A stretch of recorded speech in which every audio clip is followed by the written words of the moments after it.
नमस्कार मित्रों, जय माता संगटा। आज हम बात करेंगे भारद्वाज गोत्र की। भारद्वाज गोत्र श्रीमाली ब्राह्मण, इसके अलावा अन्य ब्राह्मण संप्रदाय में भी है। तो आज हम बात करेंगे भारद्वाज गोत्र की। भारद्वाज गोत्र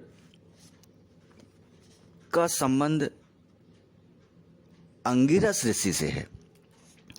अंगिरस ऋषि के पुत्र बृहस्पति और बृहस्पति जी के पुत्र उनकी तीसरी पत्नी ममता और बृहस्पति के पुत्र भारद्वाज जी हैं। तो भारद्वाज जी गोत्र परिवर्तक हैं।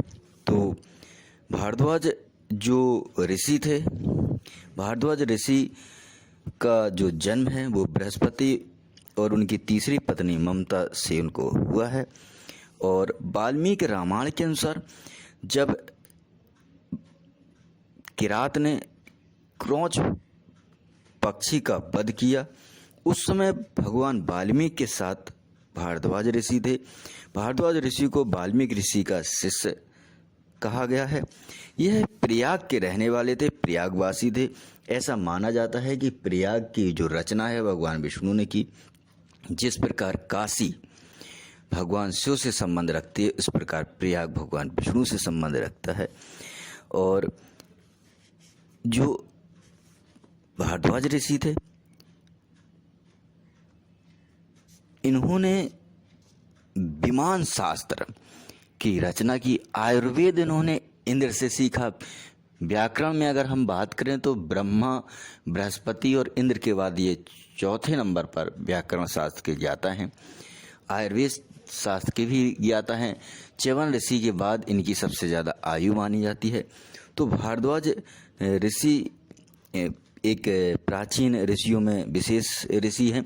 हालांकि भारद्वाज नाम के कई व्यक्ति हो चुके हैं, लेकिन ये जो भारद्वाज ऋषि हैं ये ऋग्वेद के छठे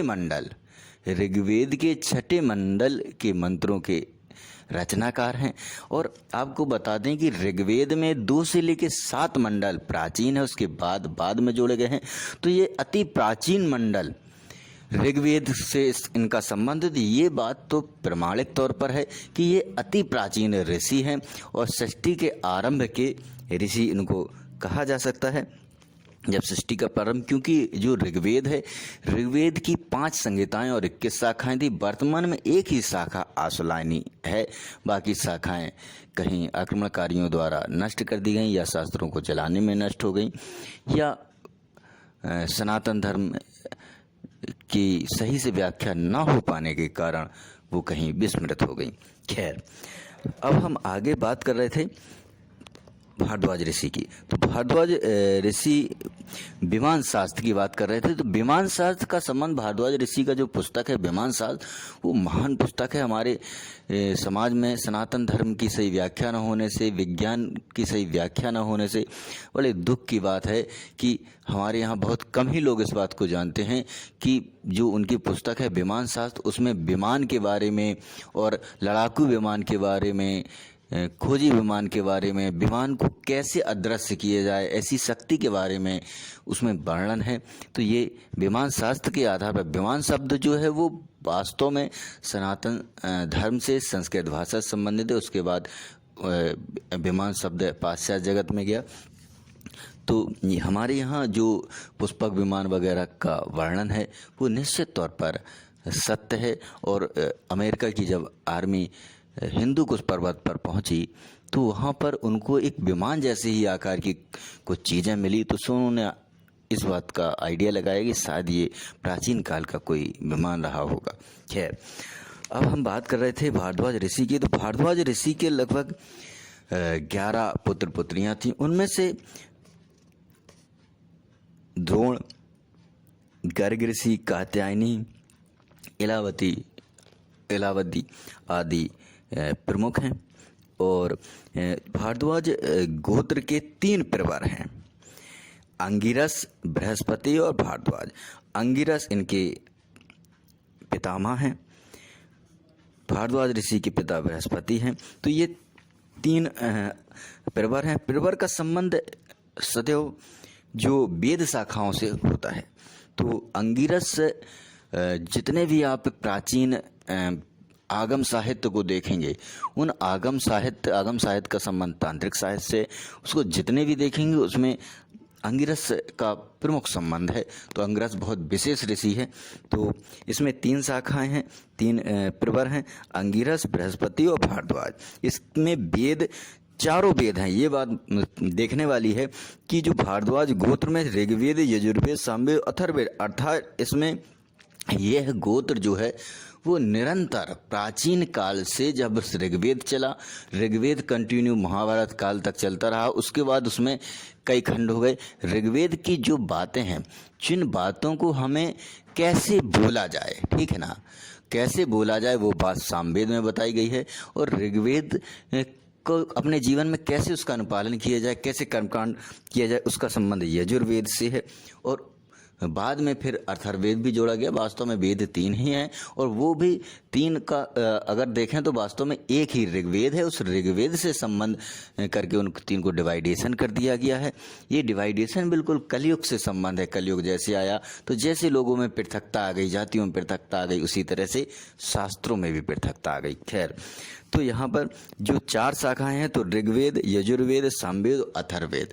तो जो प्राचीन काल से संबंध रखने वाले जो ब्राह्मण हैं वो ऋग्वेद से संबंध, उसके बाद के जो ब्राह्मण यजुर्वेद से संबंध, उससे बाद से सामवेद से, उसके बाद के जो होंगे वो अथर्ववेद से।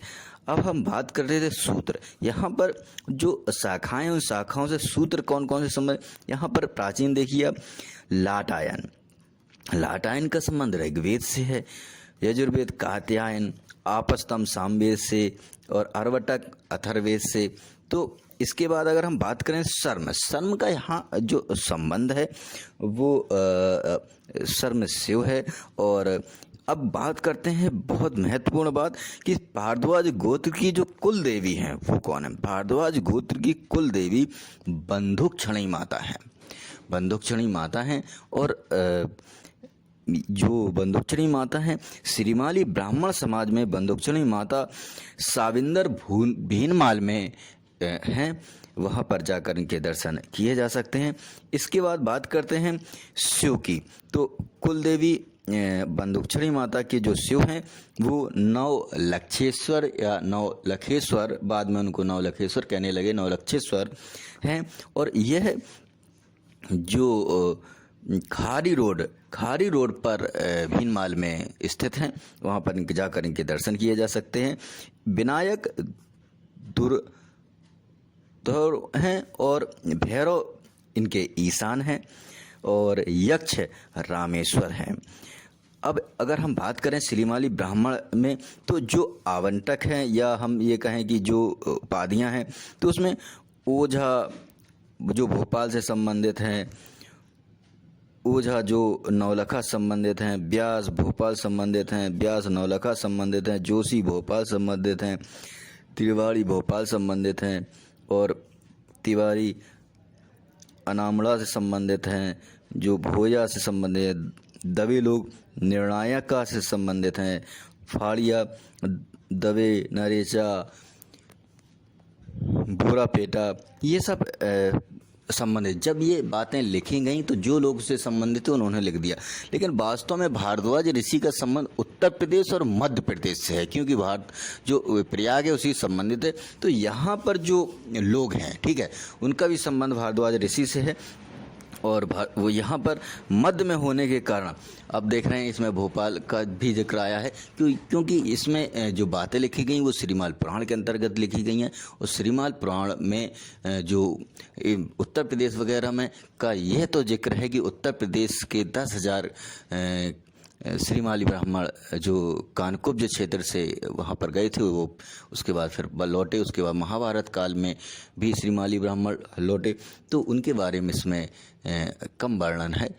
और जबकि ये भारद्वाज गोत्र का ही संबंध प्रयाग से ही है। अब आज हमने भारद्वाज गोत्र की बात की। यदि इसमें कहीं कोई समस्या है, कोई त्रुटि है, तो आप हमसे संपर्क कर सकते हैं। धन्यवाद।